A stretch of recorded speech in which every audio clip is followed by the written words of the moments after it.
Hello friends, good morning everyone. Welcome my YouTube channel GS knowledge. आज 13 जनवरी और आज से संबंधित हम बहुत महत्वपूर्ण टॉपिकों के बारे में डिस्कस करेंगे। यदि इससे पहले कि आपने वीडियो नहीं देखा है तो मैं उसका लिंक डिस्क्रिप्शन बॉक्स में दे दूंगा और वहां से आप जाकर चेक कर सकते हैं।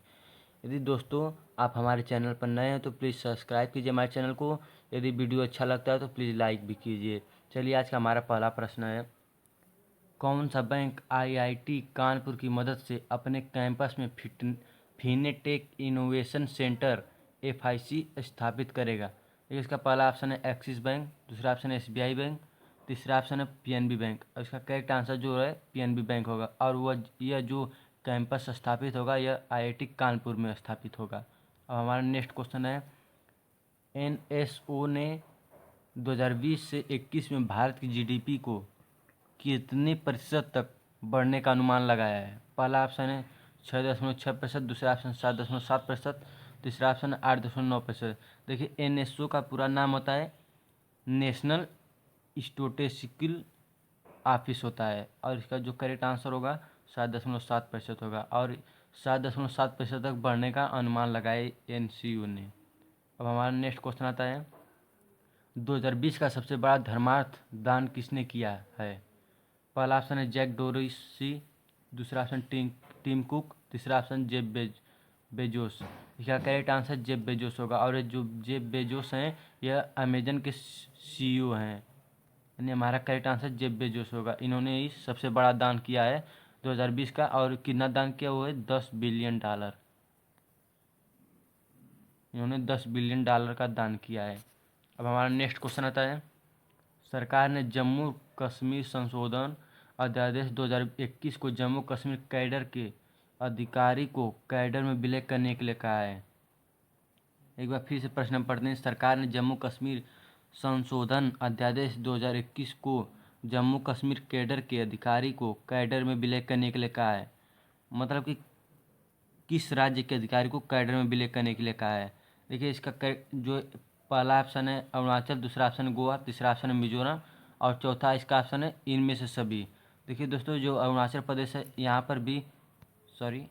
पर भी विलय करने के लिए कहा गया है, यहाँ पर भी, यानी इसका चौथा ऑप्शन इनमें से सभी होगा। अब हमारा नेक्स्ट क्वेश्चन आता है, मोबाइल ऐप एनसीडी दूसरा पीएससी को लॉन्च करने के लिए MOHFFW के साथ किसने सहयोग किया? पहला ऑप्शन, देखिए इसका जो NCD होता है इसका पूरा नाम है गैर संचारी रोग और दूसरा PSC यानी प्राइमरी हेल्थ सेंटर यानी प्राथमिक स्वास्थ्य केंद्र को लॉन्च करने के लिए MOHFW के साथ किसने सहयोग किया? पहला ऑप्शन टाटा ट्रस्ट, दूसरा ऑप्शन है डेन टेक्नोलॉजी, तीसरा ऑप्शन है पहला और दूसरा। देखिए दोस्तों, जो टाटा ट्रस्ट है और डेन टेक्नोलॉजी है ये दोनों ने मिलकर अपने साथ में मिलकर ये ऐप को लॉन्च किया है, यानी इसका तीसरा ऑप्शन पहला और दूसरा दोनों होगा। अब हमारा नेक्स्ट क्वेश्चन आता है, PSA ऑक्सीजन संयंत्र की स्थापना के लिए किस ट्रस्ट ने 201.58 करोड़ रुपये आवंटित किए हैं? देखिए दोस्तों, इसका पहला ऑप्शन है भारत का संकेशित, दूसरा ऑप्शन है प्रधानमंत्री कोष, तीसरा ऑप्शन है CMRF। इसका करेक्ट आंसर होगा प्रधानमंत्री कोष और यह मेडिकल ऑक्सीजन प्लांट की स्थापना के लिए किया गया है। इसके जो PSC ऑक्सीजन है इसमें 162 मेडिकल कॉलेजों के लिए बनने के लिए इन्होंने प्रधानमंत्री कोष से दान किया है, मतलब दिया है। अब हमारा नेक्स्ट क्वेश्चन आता है, अफ्रीकी गणतंत्र के राष्ट्रपति के रूप में किसे चुना गया है? पहला ऑप्शन है डोनाल्ड कबरूका, दूसरा ऑप्शन है एंजेल फेलिक्स, इधर आ गया है, यहाँ पर रहना चाहिए एंजेल फेलिक्स, तीसरा ऑप्शन है फॉस्टिन टोडर। देखिए दोस्तों, जो है अफ्रीकी गणतंत्र देश है, वहाँ के राष्ट्रपति किसे चुना गया है? इसका जो करेक्ट आंसर होगा फास्टिन टोडीरा और यह दक्षिण अफ्रीका और यह 53% वोटों से जीते हैं। अब हमारा नेक्स्ट क्वेश्चन आता है, UNSC भारत की निम्न में से किस समिति ने अध्यक्षता की है? UNSC भारत की निम्न में से किस समिति ने अध्यक्षता की है? पहला ऑप्शन है काउंटर टूरिज्म कोटी, दूसरा ऑप्शन है तालिबान प्रतिबंध समिति, तीसरा ऑप्शन है लीबिया प्रतिबंध, चौथा ऑप्शन है इनमें सभी। इसका जो करेक्ट आंसर होगा इनमें से यानी तीनों ने मिलकर समिति की अध्यक्षता की, यानी इनमें से सभी ऑप्शन सही होगा। अब हमारा नेक्स्ट क्वेश्चन आता है, मानव वन्य जीव संघर्ष प्रबंध के संबंध में देश में किस संगठन के लिए एक सलाह जारी की गई है? पहला ऑप्शन है NBWL, इसका पूरा नाम होता है national board of wild life, और दूसरा HWFC, और तीसरा ऑप्शन है WHO यानी वर्ल्ड हेल्थ ऑर्गेनाइजेशन।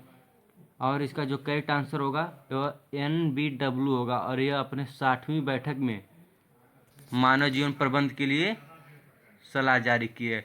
और इसका HWC का पूरा नाम होता है ह्यूमन विल्ड यानी मानव वन्य जीव संघर्ष होता है इसका पूरा नाम। अब हमारा नेक्स्ट क्वेश्चन आता है, किस राज्य ने पेंशन ऐप लॉन्च किया है? पहला ऑप्शन है मणिपुर, दूसरा ऑप्शन है उड़ीसा, तीसरा ऑप्शन है पश्चिम बंगाल। दोस्तों ये जो मणिपुर पहला ऑप्शन है यही सही होगा, और यहाँ के मुख्यमंत्री N बीरेन सिंह ने इस ऐप को लॉन्च किया है, पेंशन ऐप लॉन्च किया है। अब हमारे सामने नेक्स्ट क्वेश्चन आता है, ऑक्सफोर्ड विश्वविद्यालय ने किस जानवर के सर्वेक्षण के लिए उपग्रह इमेजरी और कृत्रिम बुद्धिमत्ता का उपयोग का एक नया दृष्टिकोण विकसित किया है? पहला ऑप्शन है पहाड़ी गोरिल्ला, दूसरा ऑप्शन है अफ्रीकी हाथी, तीसरा ऑप्शन है पांडा। इसका जो मतलब कि इमेजरी सैटेलाइट है इन्होंने अफ्रीकी हाथी पर परीक्षण कर विकसित किया है, यानी इसका करेक्ट आंसर दूसरा होगा अफ्रीकी हाथी। अब हमारा नेक्स्ट क्वेश्चन आता है, किस बैंक ने स्वयं सहायता समूहों के लिए कार्यशील पूंजी प्रदान करने के लिए NABFID के साथ समझौता ज्ञापन पर हस्ताक्षर किया है? इसका पहला ऑप्शन है WHO, दूसरा ऑप्शन है विश्व बैंक, तीसरा ऑप्शन है सेंट्रल बैंक ऑफ इंडिया, यानी इसका correct answer central bank of India होगा, और बैंक ने इसी के साथ मिलकर समझौता ज्ञापन पर हस्ताक्षर किया है। अब हमारा नेक्स्ट क्वेश्चन आता है, केंद्र ने किस क्षेत्र की भाषा संस्कृति और भूमि की सुरक्षा के लिए एक समिति बनाने का निर्णय लिया है? पहला ऑप्शन लक्षद्वीप, दूसरा ऑप्शन है पुडुचेरी, तीसरा ऑप्शन है लद्दाख। दोस्तों इसका करेक्ट आंसर लद्दाख होगा, और यहाँ की संस्कृति और भूमि की सुरक्षा के लिए एक समिति बनाई है सरकार ने। दोस्तों आज के लिए बस इतना ही। यदि आपको वीडियो अच्छा लगा तो प्लीज़ लाइक कीजिए, और यदि आप चैनल पर नए हैं तो प्लीज़ सब्सक्राइब कीजिए। दोस्तों यदि इसके पहले का वीडियो आपने नहीं देखा है तो मैं इसका लिंक डिस्क्रिप्शन बॉक्स में दे दूँगा। दोस्तों यदि आपको वीडियो अच्छा लगता है तो मैं इसके बाद कुछ वीडियो के बाद मैं आपको वीडियो के नीचे लिंक डिस्क्रिप्शन में इसका PDF भी देते जाऊंगा। चलिए दोस्तों आज के लिए इतना ही बस। Thank you so much.